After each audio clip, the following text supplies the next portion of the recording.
এই পৃথিবীতে বাঁচতে হলে তোমাদের সৎ কাজ করা লাগবে, কারণ এখানে চিরকাল কেউ বসবাস করতে পারবে না, থাকতে পারবে না পৃথিবীতে। অবশ্যই অবশ্যই দুনিয়া থেকে আমাদের একদিন চলে যেতে হবে। কে কখন যাবে আর কার কোথায় মৃত্যু হবে আমরা কেউই জানি না।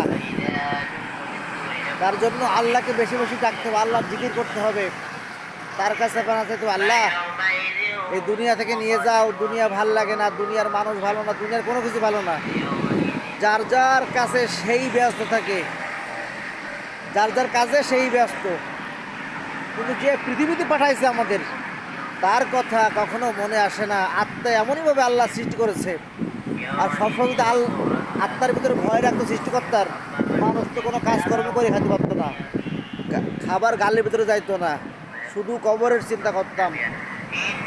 আর আজকে কয়দিন ধরে শীতকাল, শীত রেখেছে আল্লাহ, এখন রোদের ভিতরে একটু দাঁড়াইছি, মনে হয় জ্বর জ্বর শরীরের ভিতরে, মানে মৃত্যুর চিন্তা আসতেছে, কিন্তু কখন যেন মরে যাবো, কখন যেন মরে যাবো, মরার চিন্তা বেশি বেশি করতেছি।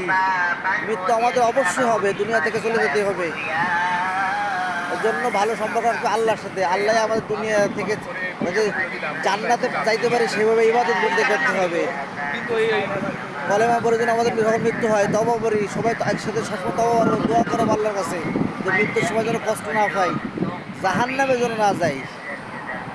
আল্লাহ দুনিয়া থেকে আমাদের ইমানের সঙ্গে মৃত্যুবরণ করাও, এই দোয়া করতে হবে, ইমানের সঙ্গে যেন মৃত্যুবরণ করি আমরা।